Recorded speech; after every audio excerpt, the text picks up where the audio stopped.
So, welcome to another episode of Good Teams Win, Great Teams Cover. Today is the start of our State of the Division series. Today, we're looking at the state of the NFC East. What a better place to start as a Cowboys fan. Joining me to dissect all the off-season and draft moves in the NFC East is we've got recurring guest Byron. Welcome back. And we've got a new guest, Alan, also a Cowboys fan. Alan, welcome to the show. First of all, do you want to share kind of where the people can find you, what you're up to, and where we can follow you? Oh, yeah. Well, thank you, first of all, for having me. It's great to talk with fellow Cowboy fans for once instead of getting bombarded by everybody else. But you can find me on Twitter at April30. You can also find me everywhere on Hardcore Sports Network and the Let's Talk Sports Network as well.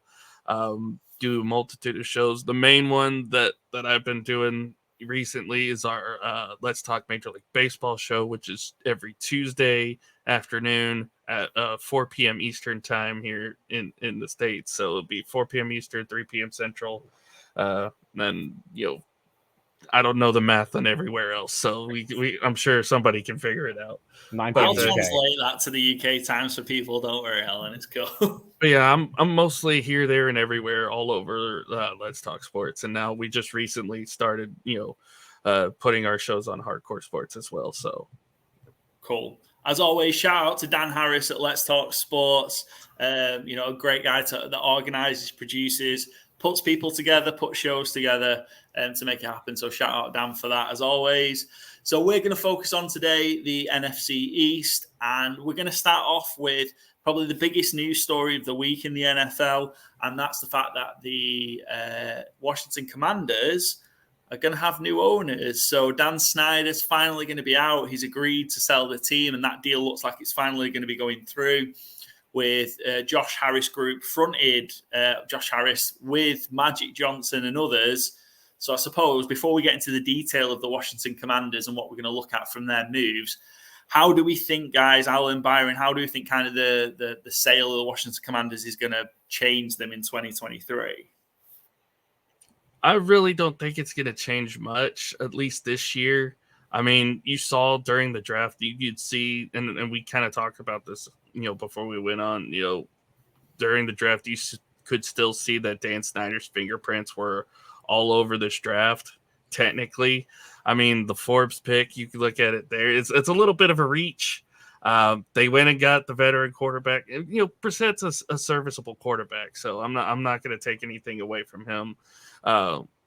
It's just been kind of an all. You can tell this is a Dan Snyder draft just by some of the oddball moves that he made. So, I mean, I think next year is where we're going to see a lot of big changes with this new ownership taking place. They'll probably see what they got in the team this year and what changes they can make.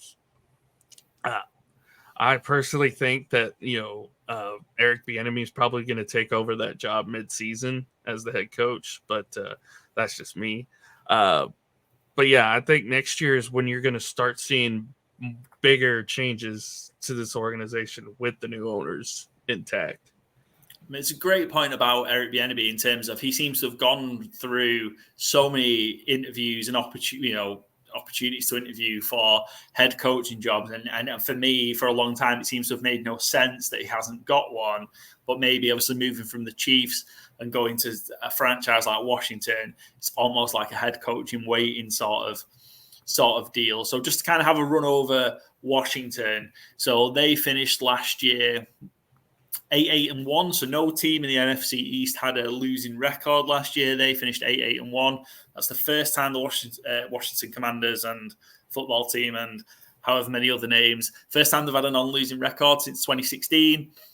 Highlight for the Washington Commanders last year was they were the team to stop the Eagles going undefeated.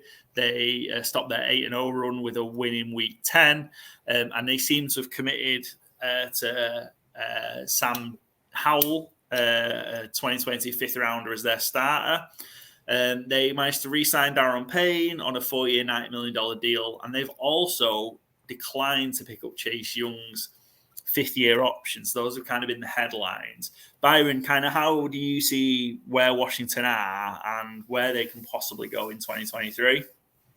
move was needed, obviously, for selling the franchise, because I think it very much treading water, and I think I know what Alan's getting at with the draft as well. That it is just there's no standout, there's no big names, there's nothing really exciting going on in Washington until they've sold the franchise.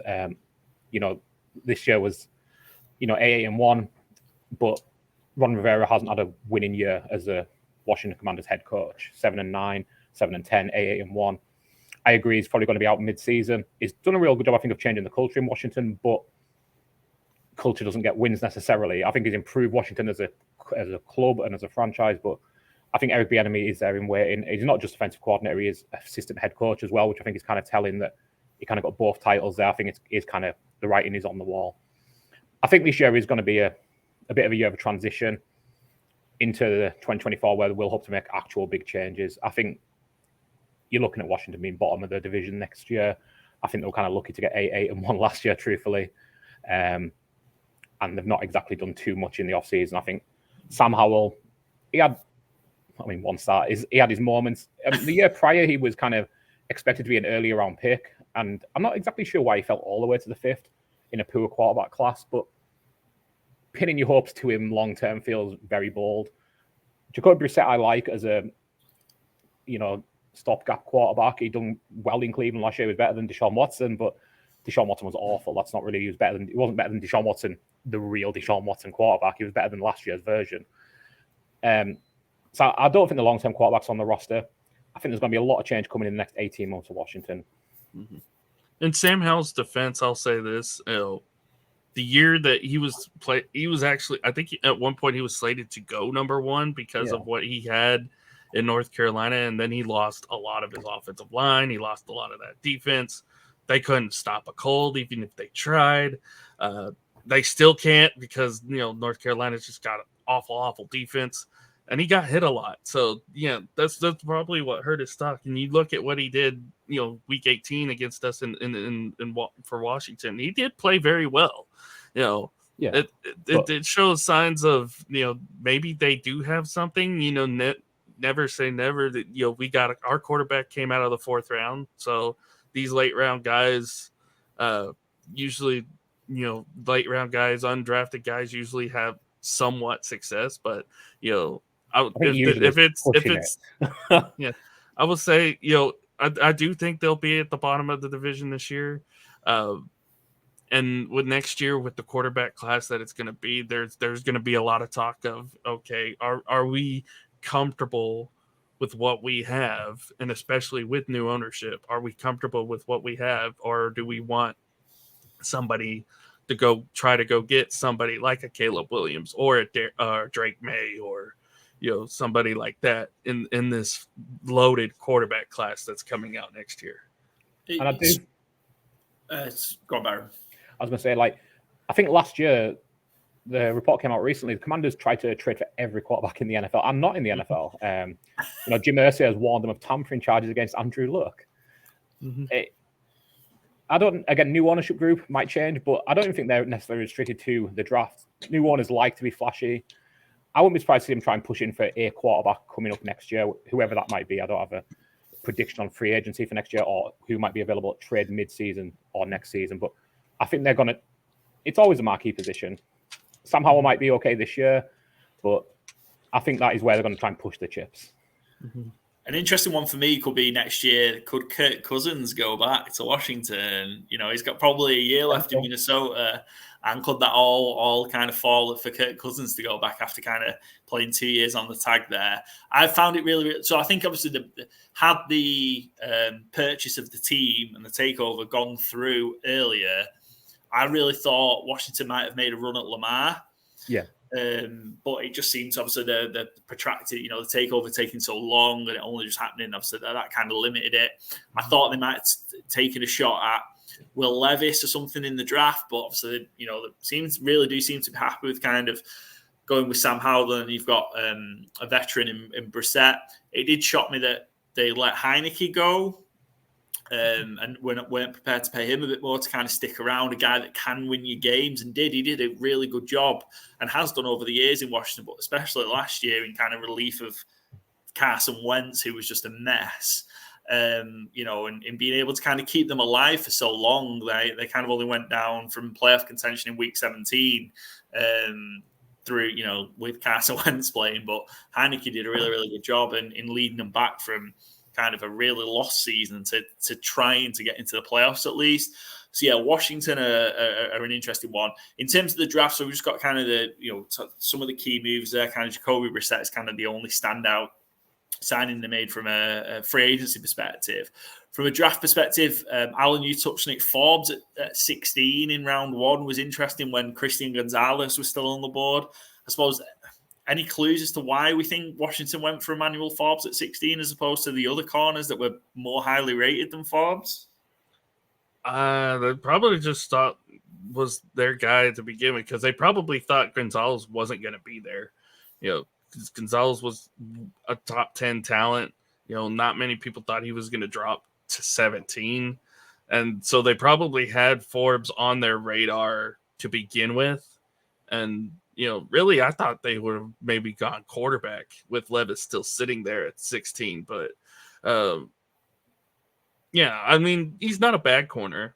He's definitely the best player they got out of this draft for sure. But, I mean, it's a Washington type of move, especially with Dan Snyder, because you don't know what Dan Snyder's going to do, especially on draft day. I mean, we've seen him take superstar talent on the defensive line, and then everywhere else is just dud. And it's like, and I'm not saying that he's going to be a dud. I think he could be a solid corner. It's just, you're going to get tested right away when you have to play Dallas twice, Philly twice. You're playing the AFC East this year, so you're going to see Tyreek Hill and Jalen Waddle. You're going to see, the Bills. You're going to see the Jets with Aaron Rodgers. So have a fun rookie season. That's all I'm going to say. It's going to be a tough one for Forbes, right? He's 165 pounds, I think, going up against some big receivers just in the division, never mind elsewhere in the NFL.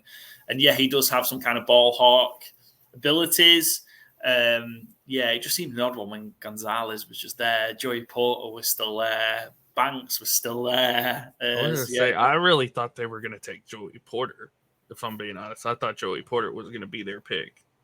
And I wonder how much they tried to trade back as well, because it didn't feel like much noise came out of them trading back. But with all those corners available, and they have a team who has needs, a lot of them, it just feels like, I don't think Forbes was the best corner available at that time. Why not try and move back a little bit and get some more volume to address other needs later? It just feels like Washington, I guess. They zeroed in on somebody and took him. And I think ball hawking is great when it works. Mm-hmm. A rookie cornerback in a desperate slot, I feel, could end up being a bit too ball hawkish and maybe end up going the other way where you think, oh man, this guy just keeps making misses. Yeah, just a bit exposed. Okay, we've talked a lot of bad about the Washington Commanders for 2023. Byron, Alan, sell me on what will make a good season for Washington. Sam Howell being the quarterback of the future. Is that all it's going to take? I think ultimately that's it. I don't think there's a path to them winning the division. I'd be very surprised if there's a path to them making the playoffs. I think success for Washington is they have a coach of the future. And if that's Ron Rivera and he turns it around magically, tremendous. I don't believe that's the case. If Eric Bieniemy gets a half-season audition, Eric Bieniemy is the future, wonderful. And Sam Howell's the quarterback of the future, wonderful. They've got great receiving talent. Jahan Dotson's great. Terry McLaurin's a great receiver. Probably one of the more underrated receivers in the league, I think. Curtis Samuel's a great threat. Logan Thomas is getting up there, but he has potential. Antonio Gibson, I think Bieniemy will use well. Brian Robinson's a bit of a plodding back, but he's very useful. He churns out yards. In kind of like the fantasy positions, I think they've got potential there. I don't think they're winning 10 games. I don't think there's a path to it, really. But I think signs of life for the future is what is a good season for Washington. Mm-hmm. Yeah. I think really you look at their team on paper, they're really just a quarterback away.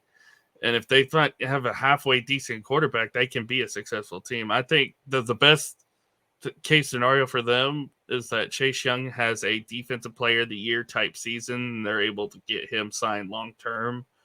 I don't think I agree with Byron. I don't think they're going to be anywhere close to the division. I think Philly's too good. I think Dallas is too good. I think even the Giants have improved a lot this offseason. So I think, if Chase Young has, the career year that many people think he could potentially have this year, I think it'll be a big positive for Washington for their future. Yeah, I think it's a tough 2023 ahead for Washington, and definitely one to just try and put some things in place for the future to set up kind of the ownership group to kind of move things on for them. And you know what? As much as their arrival, the fans of Washington football team, Commanders, and so on, have had a rough ride of it for a very, very long period of time with a terrible owner. So I'm happy for them that they've got something to look forward to, and a team potential there in DC to get behind, because it's been Dan Snyder needs to go to jail. He's just a horrible human being. So and as we saw last year, the NFL is better when everybody in the East is playing good football. Yeah, when we're all challenging each other like the way we did last year, even like when we're all terrible like we were in 2020, there's still entertaining games to watch. But when we're all good and we're all challenging each other, it's the best football and to have. I think NFC Beast.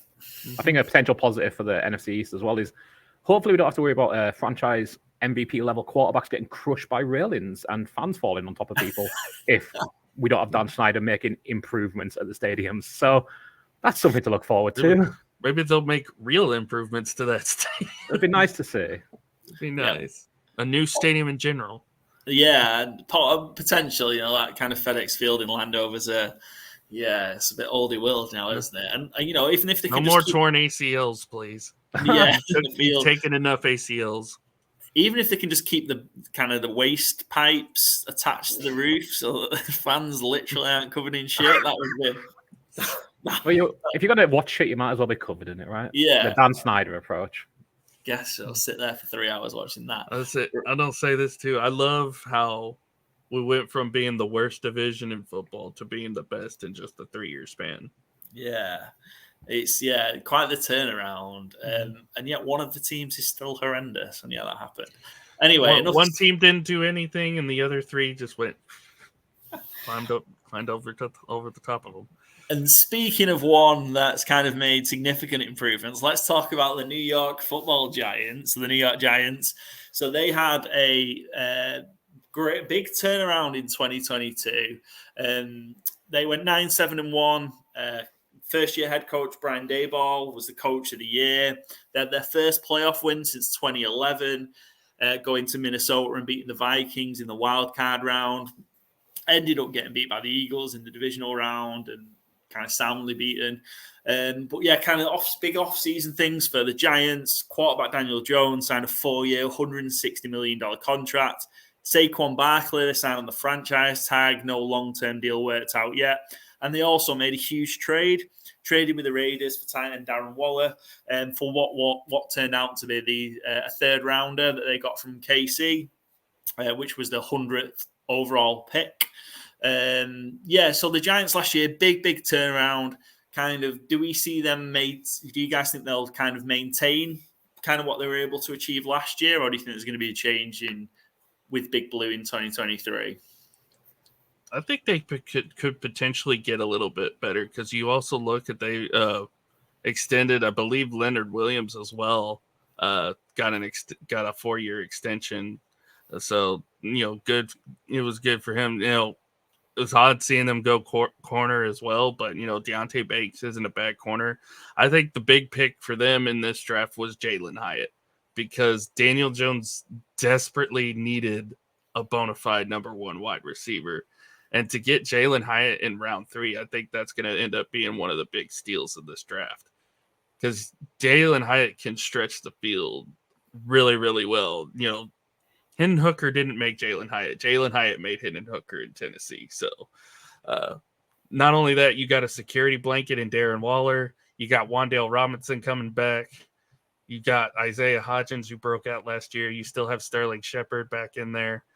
Paris Campbell's going to be another good, solid number 2 option. You could have Jamison Crowder as it's going to be a stacked wide receiver room, a lot better than what they had the last couple of years. And Daniel Jones proved that he can be a solid quarterback. So now it's on him to not only get this team back to the playoffs, but let's go beat Philadelphia, because that's the team that they need to beat.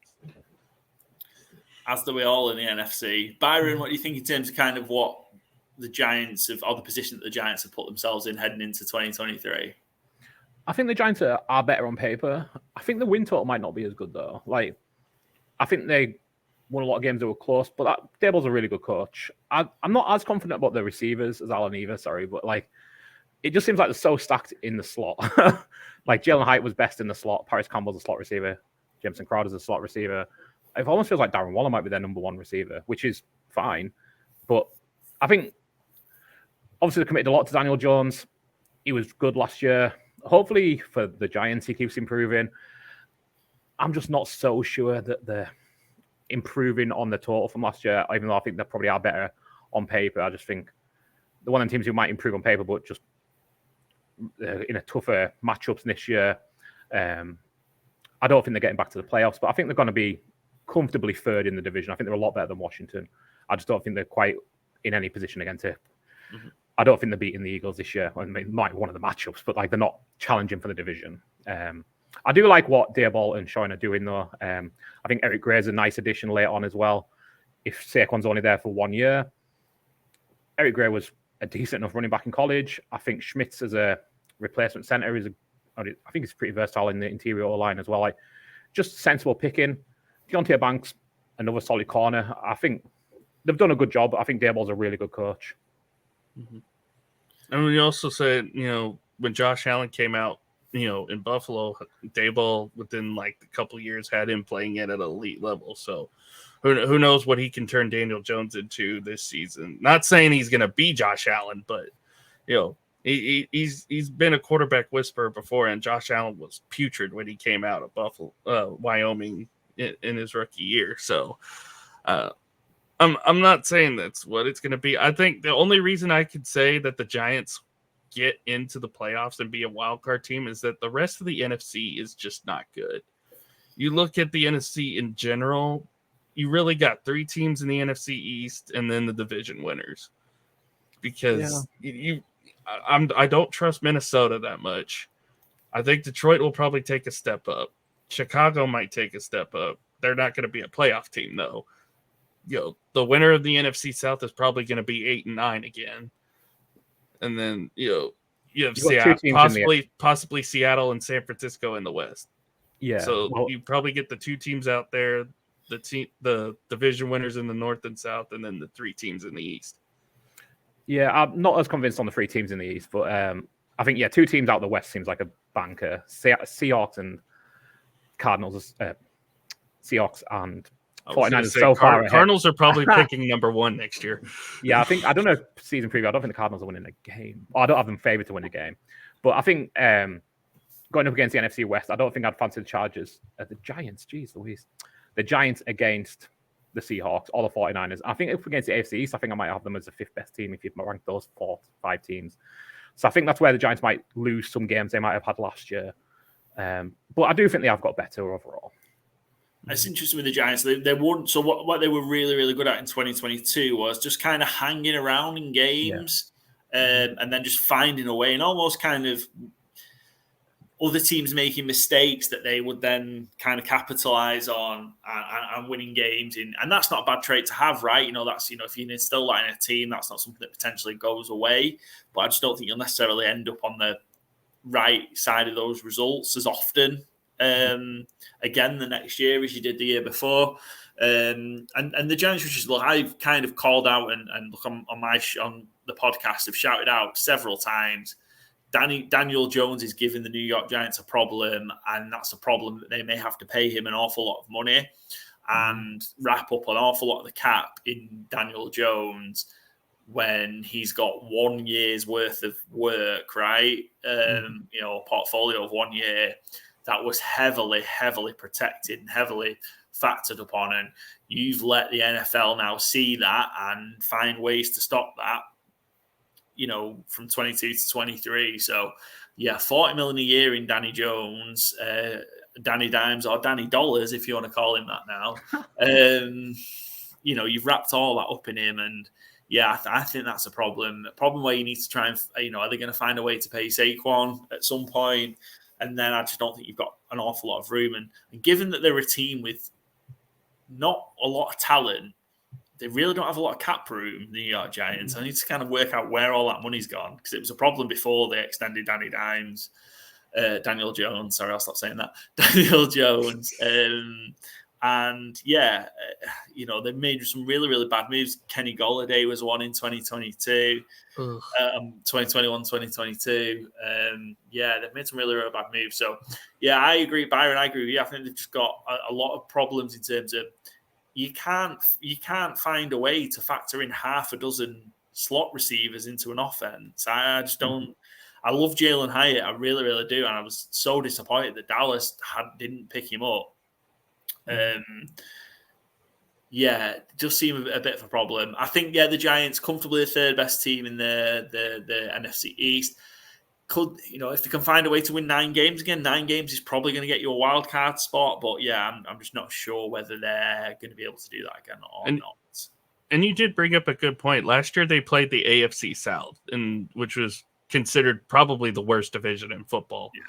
And this year you're going up against the AFC East, which 3 of those teams are probably going to be playoff contenders, potentially Super Bowl contenders. And then you got the Patriots. So, I mean, it's going to be it's going to be a tougher road. I mean, there's a reason why the Cowboys have the 3rd toughest schedule, why the Eagles potentially have the toughest schedule going into this season is because of who they match up with.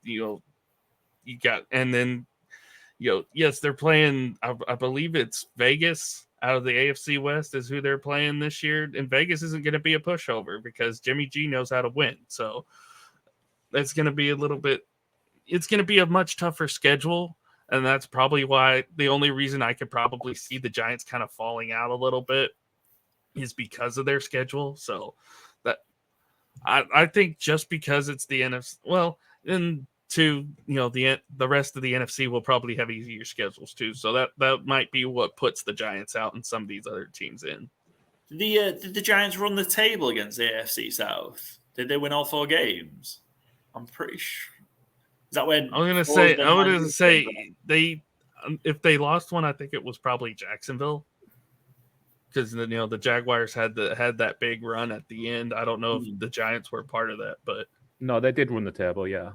Yeah, so 49 wins comes from playing against the AFC South, which you're not going to get against the AFC East. So. And they were what 1-5 in the division last year, something like that. Still made the playoffs. Yeah. Who says division games are important? No, 1-4-1. 1-4-1. They tied with the Commanders. I forgot about that. Cool. Right, So let's move on to the Philadelphia Eagles. So the Eagles. It's the Georgia Eagles now. Yeah, The Philadelphia Bulldogs. Philadelphia Bulldogs or the Athens Eagles, whichever way you want to look at it. Philadelphia finished 14-3 in 2022. Of course, won the NFC. They lost in Super Bowl 57 to the Chiefs. They were the 2nd team to blow a 10-point halftime lead after the 28-3 Atlanta Falcons. Sorry, Eagles fans, I just had to get that in. 3rd most sacks in an NFL season since sacks were recorded as a stat, with 70 behind the 1984 Bears and 1989 Vikings. They were 3rd in total offense and 2nd in total defense. The Eagles in the offseason extended quarterback Jalen Hurts on a 5-year, $255 million contract. They made some key re-signings, a lot of veteran re-signings, signed Jason Kelce, Fletcher Cox, Graham, Bradbury, and Slay. But did also lose both offensive coordinator and defensive coordinator, Shane Steichen and Jonathan Gannon to head coaching jobs at the Colts and Cardinals, respectively. Eagles coming off a tough Super Bowl loss, and obviously were great all season. What do we think in terms of kind of where the outlook for the Philadelphia Eagles in 2023? I'd say, Byron, you could go first this time. Super Bowl or bust. think, yeah. Has to be. The best team in the NFC last year. They haven't exactly had a bad offseason. They've smashed the drafts. Keely Ringo, incredible value. Jalen Carter, incredible value. Nolan Smith, incredible value. They've signed Jalen Hurts for a long-term deal. He's now a master of human resources. They added DeAndre Swift. They added Rashad Penny. They've got Gainwell in the backfield for less than Miles Sanders is now playing for in Carolina. The Eagles just keep getting better, it feels like. They have a tough schedule. I think they have the toughest schedule in the NFL.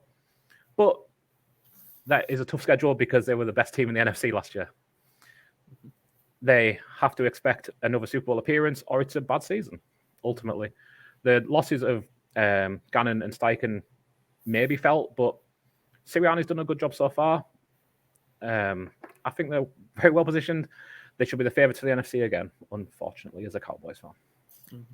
I agree. I think they should be the favorites, especially when you draft half of the Georgia roster, and again, this will never stop. And of course, trading for DeAndre Swift didn't make any matters any better for that cause. But Jalen Carter next to Fletcher Cox, plus Jordan Davis every so often, the Kobe Dean with Nolan Smith.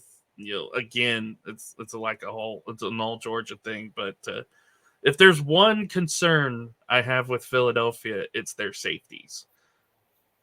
Losing C.J. Gardner-Johnson hurt a lot, and I don't know if you remember the game in Dallas last year, but first 3 drives, C.J. tore us apart like that.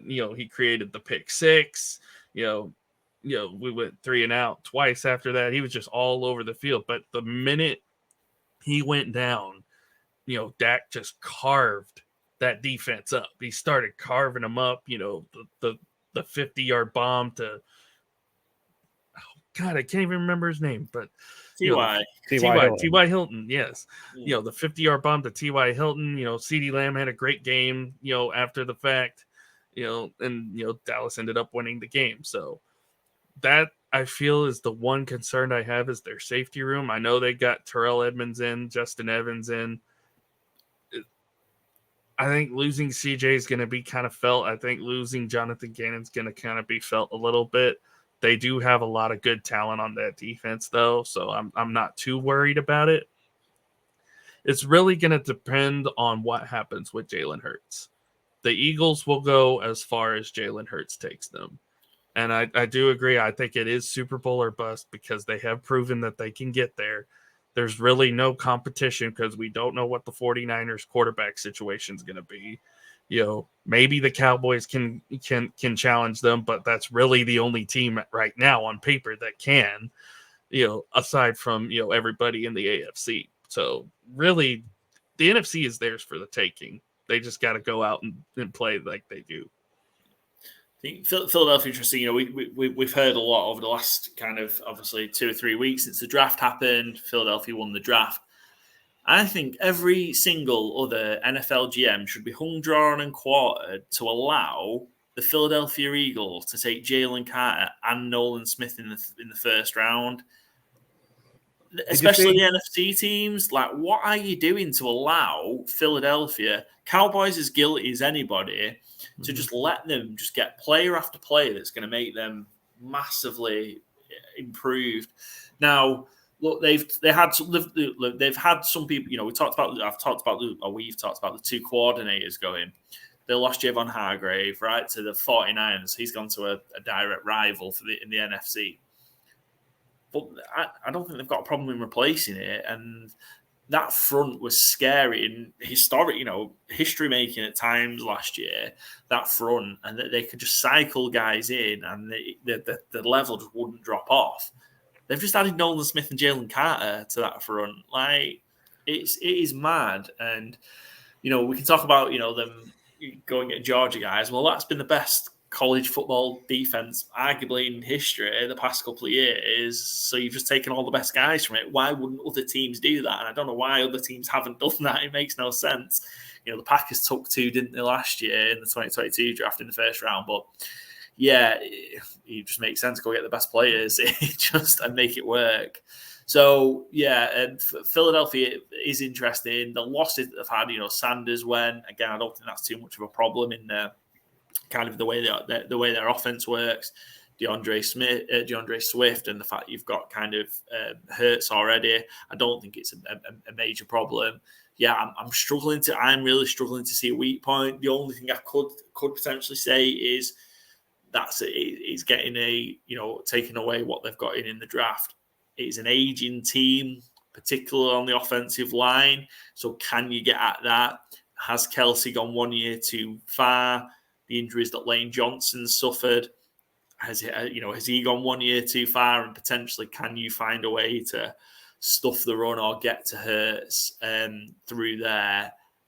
But I'm clutching at straws. And the schedule. Big Eagles, the big Eagles benefit of the offseason as well was the NFL didn't outlaw the butt push. Yeah. So that's their secret weapon. Every and one is just a first down for the Eagles or a touchdown, depending on where they are on the field. So that really helps.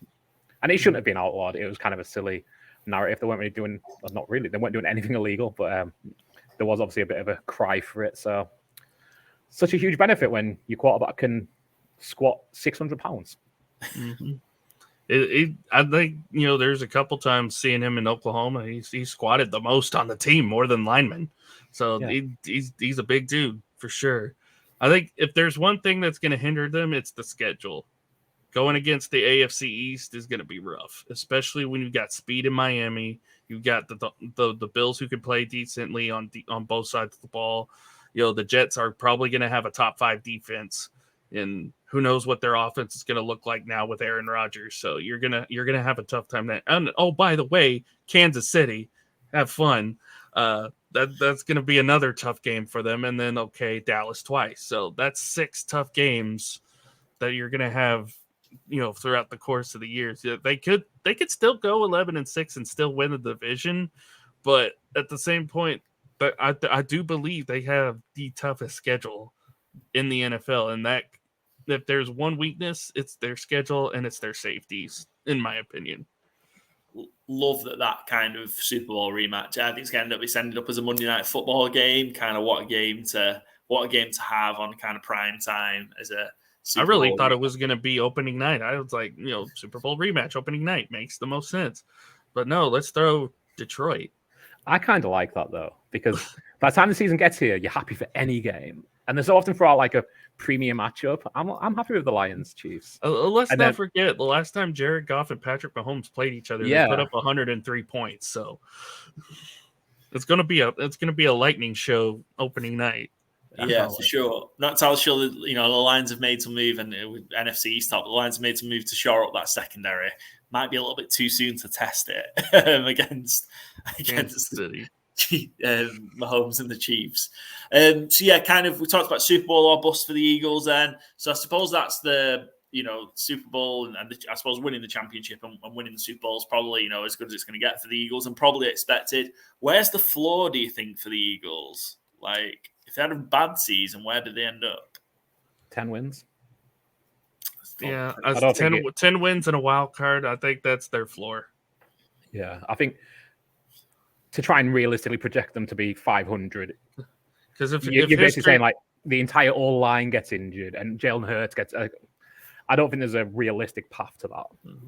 Yeah, I was gonna say, if history repeats itself, then it'll just be the Cowboys winning the division and the Eagles being a wild card team. So yeah, because there's been no repeat division winner since, Paul, you probably have the number to hand, 2004, I think it is. 2004, yep. And it was Philadelphia when they won it 4 straight years. Yeah, so Philly won it 4 straight, 02 to 04, and there's not been a consecutive winner of the NFC East. I think that stops this year, and we'll talk about we're going to have a look at some of the futures for the odds, but yeah. Big money on Washington. Big money. Byron, you'll love new the owners odds. And house money. Gotta love those odds. You'll love the odds. Okay. Let's move on from Philly, and last but not least, for the NFC East, let's talk about our collective, our Dallas Cowboys. So 12-5 in 2022. Season ended with a second consecutive loss to the 49ers in the playoffs, lost 19-12 in the divisional round.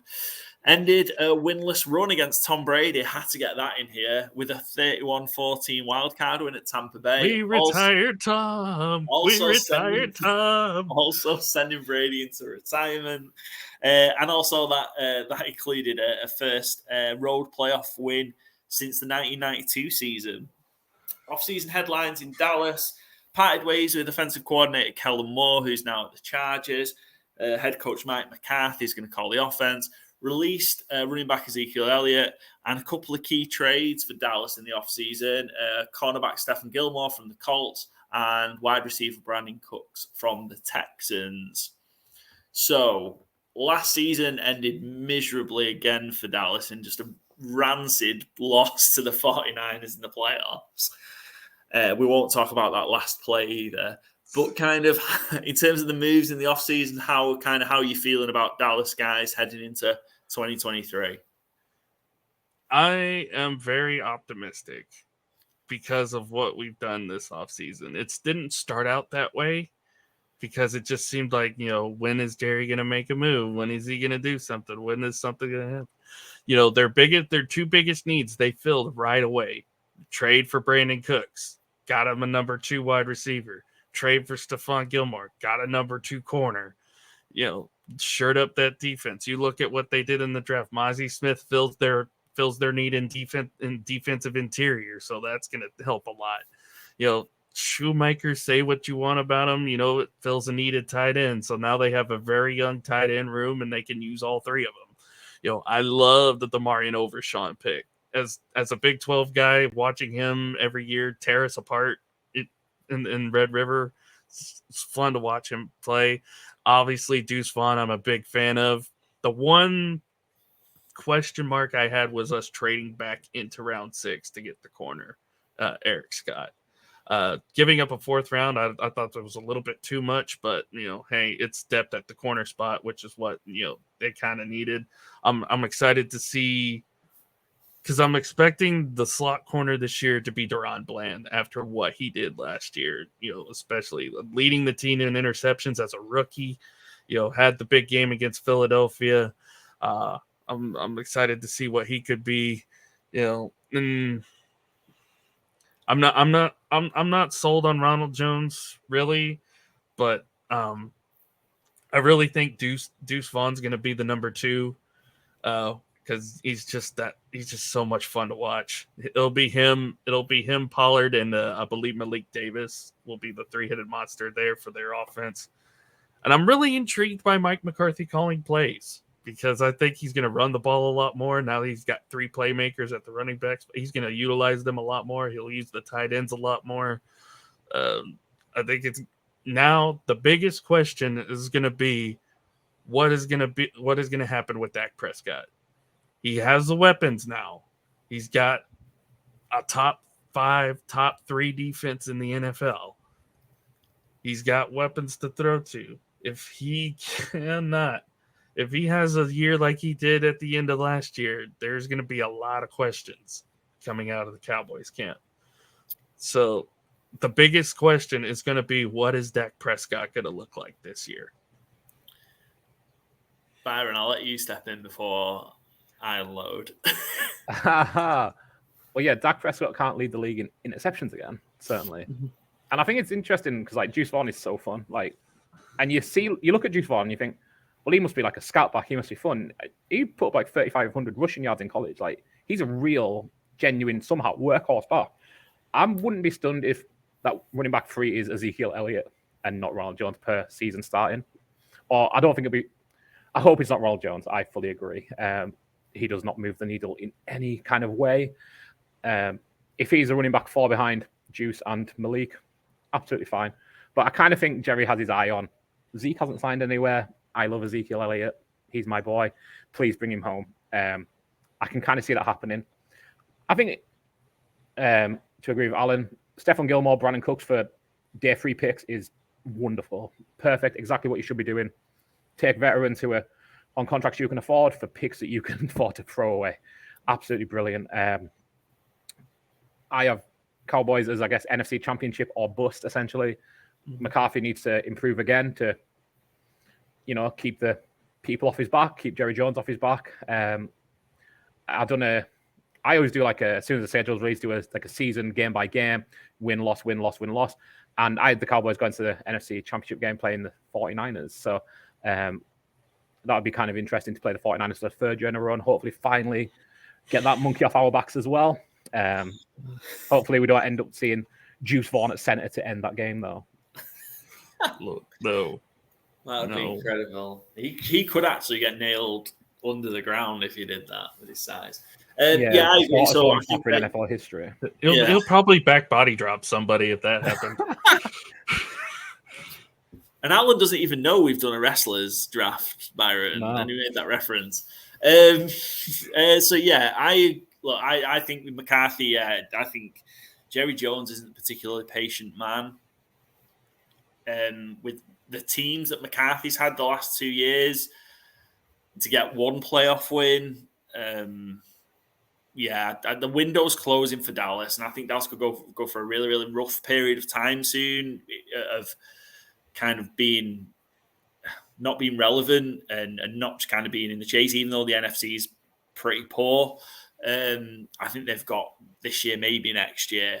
I agree. If he doesn't get to the championship game, I think Jerry's going to say bye and get rid of McCarthy. And I think, a sign of a desperate coach, getting rid of, I inherited Kellen Moore as offensive coordinator from Garrett, but the fact he's kind of got rid of him and he's going to take it on. I know we've got Schottenheimer, but I would say Schottenheimer was mainly brought in to help Dak fix his turnover problems with McCarthy running the offense. So it's McCarthy's offense, and look, you mask the fact that Dallas has been number one or top offense a couple of times, has masked problems. They beat up on poor teams. Yeah, you can score 40, 50 on a bad Colts team and bad teams here and bad teams there.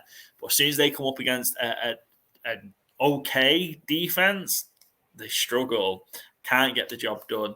And the fact that you're in a playoff game on the road, your defense now, there's been a huge problem for Dallas over the years. You've got Dan Quinn, who's turned that defense around the last couple of years, and that is a championship caliber defense, the level it's playing at. You kept that San Francisco offense to 19 points, and you couldn't find a way to win that game with the embarrassment of riches you had on offense.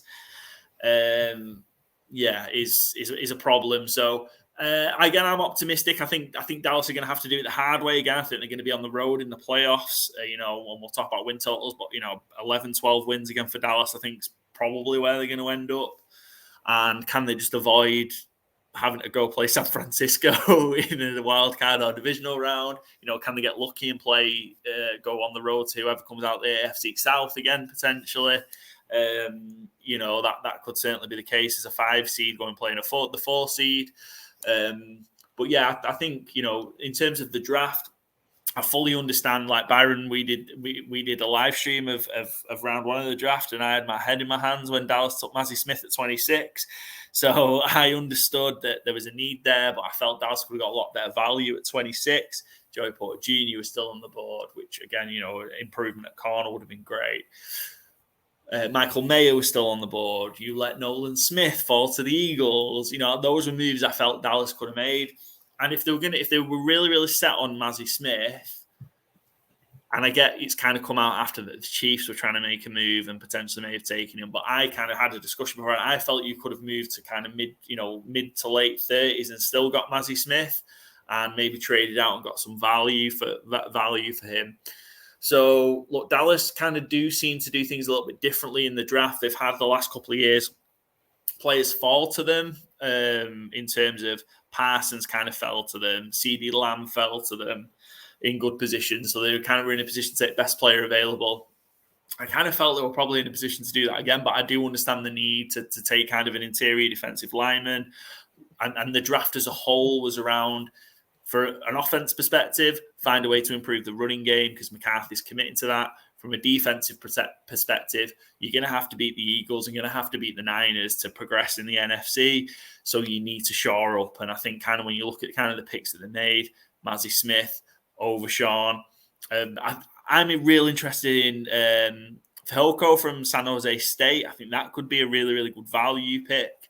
And then you had the Shoemaker, who's going to help a lot in the running game from a blocking perspective. Juice Vaughn, who I think is going to help Dak out as well as the running game in terms of he's a real home run threat. You've watched him a lot for Kansas State last year. Particularly impressed with him in the Big 12 championship game against TCU.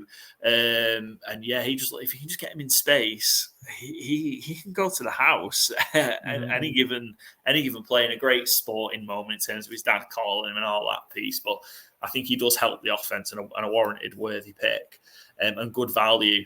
So yeah, I'm not convinced we've done enough to kind of put the pieces in place to really go ahead and beat the Eagles and beat the Niners. Like I'm writing off the 2 games against the Eagles last year because the first game we played Cooper Rush at quarterback, and the second game they played Gardner Minshew. So I don't think that tells you too much about Dallas and Dallas versus Philadelphia. Obviously, the games will be key, but yeah.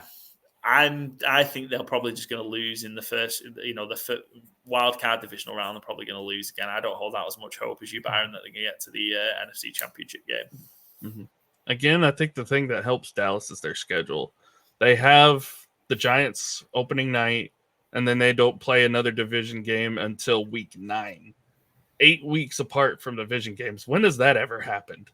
Like, does seem a big gap. Yeah, that's a big. I mean, yes, you got the Jets week 2, but Rodgers and them are still going to be figuring things out in week 2, so you could easily beat that team. 49ers week 5, they're potentially not going to have their quarterback situation figured out. They're probably still going to start Sam Darnold week 5, so you could sneak a win out of there. Despite them having a really good defense. So you can get some of these wins against some of these teams that are, not quite figured out. It's just when you get late in the season, you're having to go to Buffalo, to Miami. What are you going to look like then? Are you going to go up to snowy Buffalo and actually, take it to the Bills? Are you going to, challenge this elite Miami offense? What are you going to do against those teams late in the season when it matters most? Yeah, that run. Mike White by then, though. He could well be retired by Christmas. So. It's a tough run because we have Washington on Thanksgiving, I think it is, and then Washington to end the season. Between then, you've got Seattle, Philly, like you say, at the Bills, at the Dolphins. Detroit are a good team. And then bookend of that is Washington, and you could split with Washington. It's certainly not out of the realm of possibility. As bad as Washington might be, or as great as Dallas are. Splitting division games happens all the time. So that is a real tough run. Like you said, start of the season, we have New York. Arizona and New England I quite like as a 3-4. But, that end is a rough one. Yeah. And I think Dallas needs to get off to a really, really good start. I think that's going to be key. I think they're going to, that first half of the season, if they can kind of get 7-2, something like that, and then set them up for the back end that's going to be rough. I think just narrative street, but after that 4-game start, they have at San Francisco, and then if Dallas aren't 4-1 or 3-2 at a push going into that, imagine if Kellen Moore comes, they go to the Chargers after that. If Kellen Moore puts a stinker on Dan Quinn and the Chargers blow the Cowboys out, or even just win a high-scoring game, McCarthy's probably going to be getting a bit of pressure, I would dare say, because you were determined to let Kellen Moore go. You wanted to run the offense your way. I think narrative street, and then following that is the bye week. I think and then there's going to also be a lot of talk of, are the Cowboys going to potentially tank for a quarterback if they start out bad?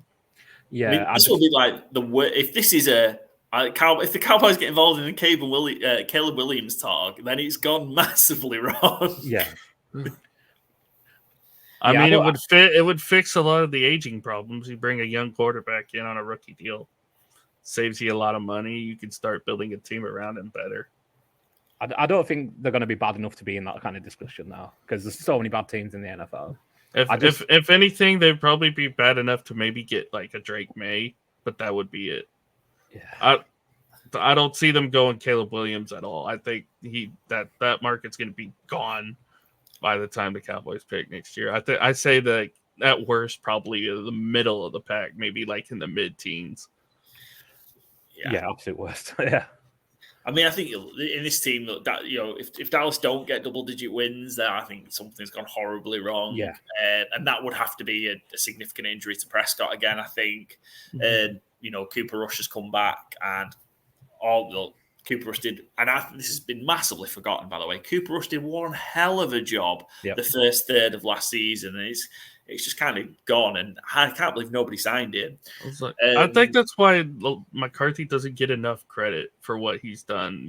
Because the first year, we all know it was horrible. 2020 was just a horrible year for everybody, and to go from that to go 12-5, still it's kind of meh because you're the most penalized team in the league. You still have some issues there, but to lose Dak week 1 and to rally this team behind the backup quarterback, Cooper Rush, and to go 4-1 without Dak Prescott, or 4-2 rather, 4-1, 4-2, whichever it was, still impressive. I mean, yeah, people can hate on Mike McCarthy all they want.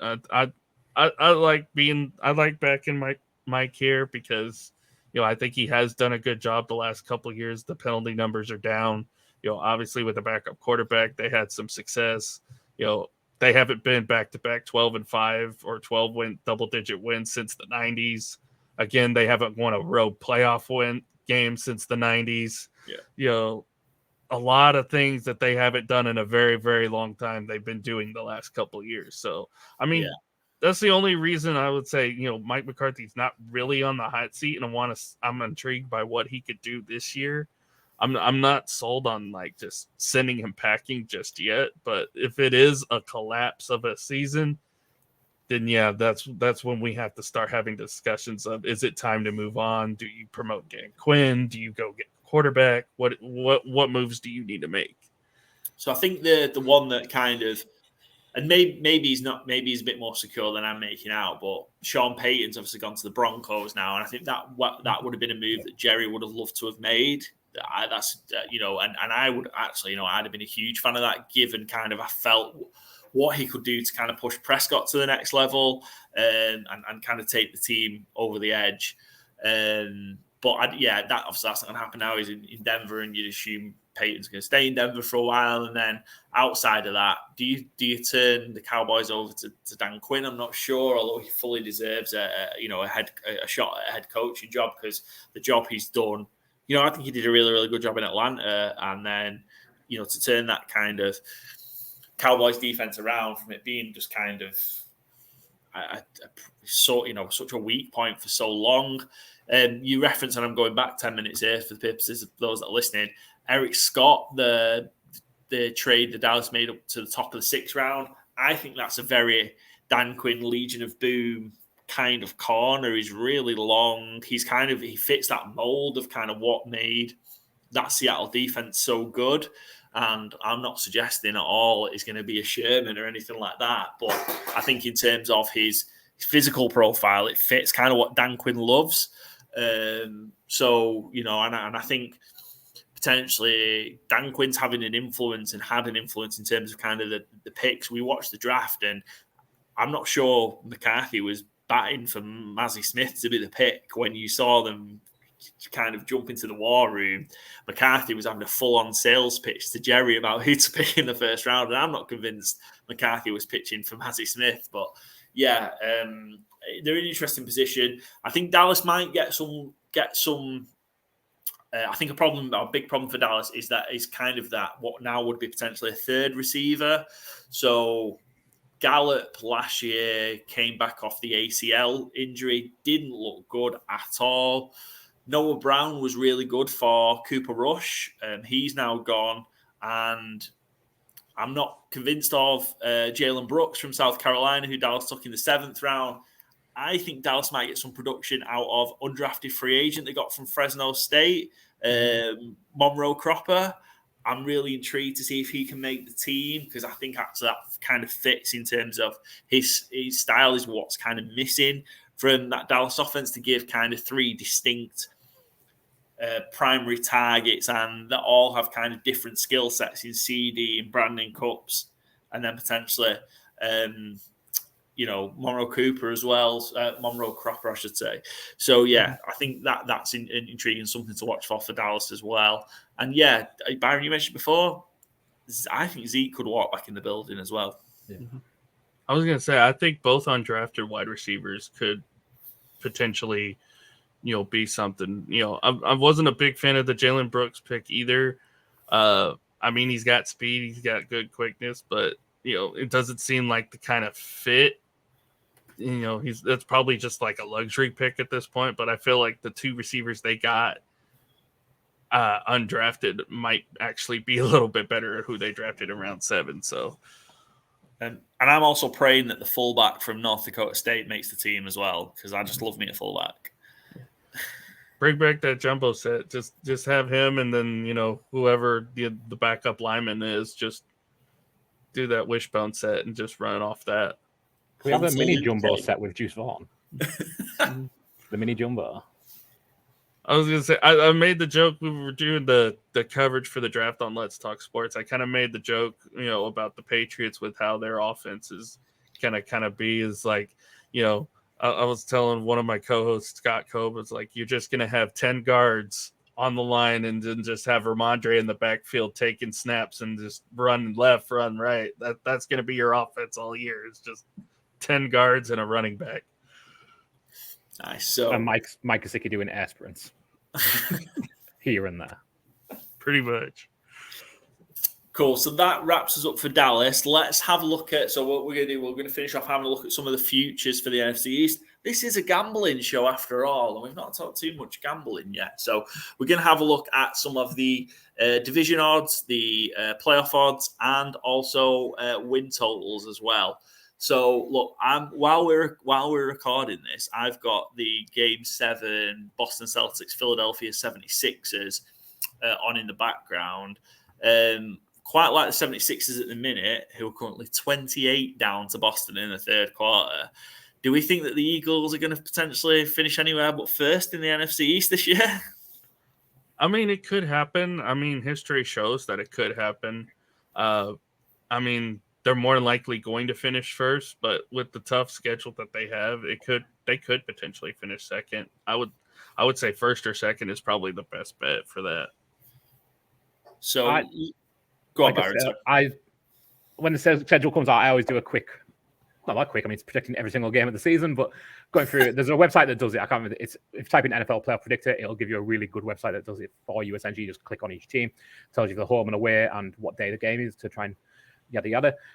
I had the Eagles finishing 13. That's a whole episode for us, Byron, at some point in the future. I had Eagles 13-4, Cowboys 12-5, so I've just the Eagles taking the division. But I do think it could be a coin flip. Tough schedule, both good teams. I'd probably, at those odds, you might as well just back them to get in the playoffs, because what's the point in burning at plus 175 when you might miss it on a tie break or one game? I would rather just bet both of them to make the playoffs. Yeah. Or truthfully, at those odds, just bet on the Cowboys to make the playoffs, because minus 450 for the Eagles is. You look at the NFC, both teams are obviously going to make the playoffs, so that's probably the better bet, because they're going to fight it out for the division, especially with the tough schedule that both teams are going to have. Yeah, just a rundown then for the benefit of those listening on the podcast as opposed to watching on YouTube when this goes out. The NFC odds. So again, shout out to Bet365. No free ads, but shout out to Bet365 for these odds here. No free ads. So in American odds, I thought I'd do it that way for the benefit of you two gentlemen before I try and convert it on the fly into the fractional odds for those of us here in the UK. This is going to be interesting because I didn't look before, so this is a test. So yeah, the Eagles are plus 105, so that's just better than evens. Dallas are plus 175, so just short of 2-1 to win the NFC East. The New York Giants plus 575, so just short of 6-1, and the Washington Commanders, I nearly said the R word, sorry. The Washington Commanders are plus 950. It's just habit, sorry. Plus 950, which is 17-2 to win the NFC. Just call them the name redacted, because that's pretty much what they are. They got their name taken, so name redacted. The Washington name redacted, yeah. The Magic Johnson of Washington. The Magic team was way better. I liked Washington football team. I was going to say, the better question would be, what are the odds Washington changes their name again in the next couple of years under new ownership? Shorter than plus 950 will be my guess. I bet they change name before they win another Super Bowl. Any I think just Washington Magic parentheses Johnson works pretty well. I was going to say they should have done Red Hawks to begin with because that just sounds cooler. But yeah, Washington Magic kind of makes sense with Magic Johnson being part owner. I do like as well. Sorry, I'm going to go on a bit of a wacky tangent. But some of the minor league baseball team names, the Savannah Biscuits, there is the Rocket City Trash Pandas. I wouldn't mind seeing the Washington Trash Pandas. That would be very Dan Snyder. Which major league team has their minor league team as the Trash Pandas? Oh, you're really pushing me here. Oh, sorry. I thought you might have had it. I didn't realize I was putting you on the spot. Sorry, Byron. Major league affiliate of the Rocket City Trash Pandas is the Los Angeles Angels. I don't follow baseball, but I presume they are. That makes a lot of sense. Yeah, so I would like to see them the Angels are trash.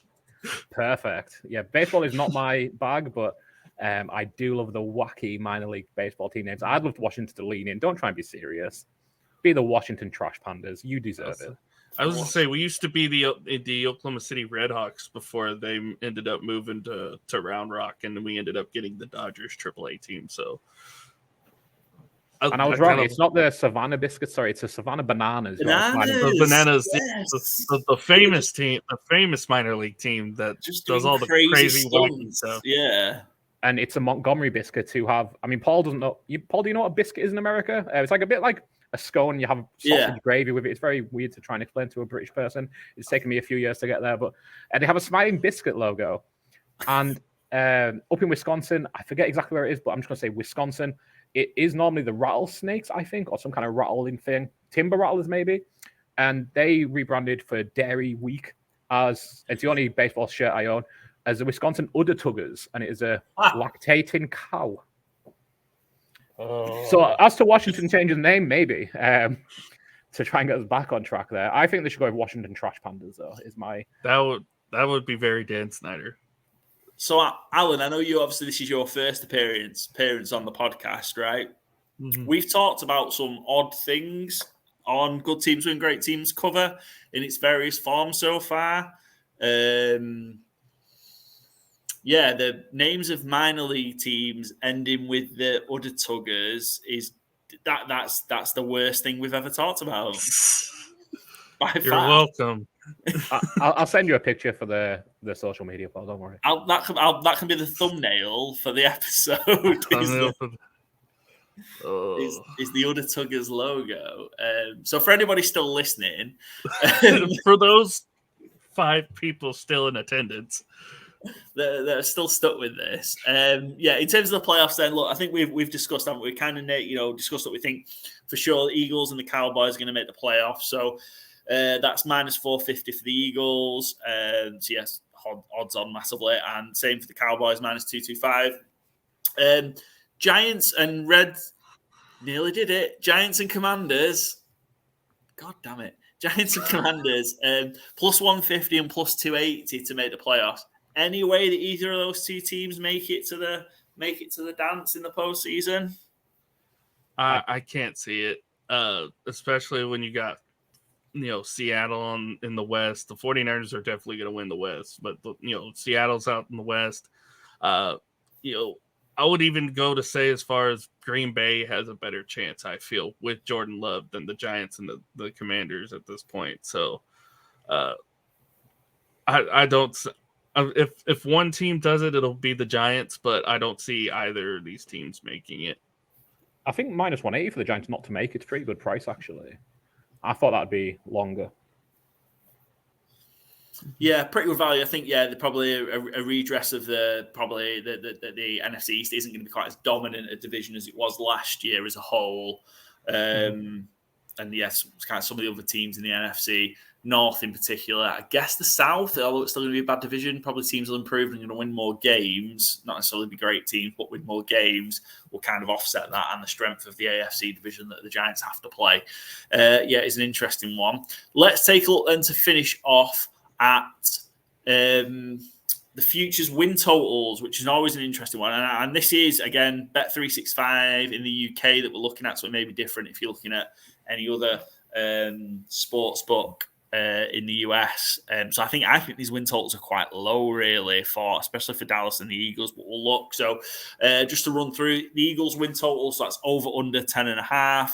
For Dallas, it's over under 9.5. The New York Giants, I think this is quite a high one, over under 8.5. And then the Washington Commanders, got it right this time, over under 6.5.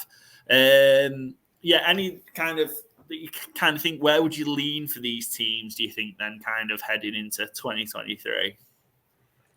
For me, I would say the Eagles and Cowboys will probably be over for sure. And I'd say the other two, I think the Giants will stay right at 8. I think the Giants will be the 8-8-1 team this year. And then, the Commanders, maybe 6.5 is right where they could end up being, maybe 5-6 games probably. So I would say at least maybe the under for Washington, but I would say 5-6 games is right where I think they'll be. I think the Giants will be at 8, and then the Cowboys and Eagles will probably be over. Yeah, I have Washington again on the season predictor. I do. And those things are always tough because so many games are like one-score games and it can go either way.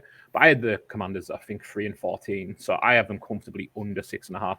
My only slight thing of that is I could see them getting a little boost mid-season if they do replace Ron Rivera and Eric Bieniemy comes out and rallies the team to a couple of late wins towards the end of the season. I would be happy taking plus money on the under for Washington at 6.5, though. I think the Giants will be under that, but I don't know if I'd take minus money on it. I think it's probably a good price, 8.5 though. And yeah, both Dallas and Philadelphia, I think the over is very low there, 9.5, 10.5. I think you could easily make the argument for 12, 13 wins without being any kind of home or NFC East biased. I think they're both well set to win at least 11 games. I agree. I'll be hammering, and I'm going to do it soon, so we can lock those in as Paul's first picks of his 2023 NFL book. That I'm going to be certainly taking as my futures. Eagles over 10.5 and Dallas over 9.5. Yeah, I don't see a world where the Eagles kind of win less than 12 games. And I think, Dallas 10, 11, 12 wins, they'll be somewhere around there.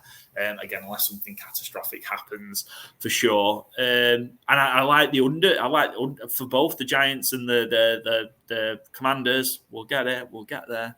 The Giants and the Commanders. I can't see the Giants winning 9 games. I don't see the Commanders winning 7 games.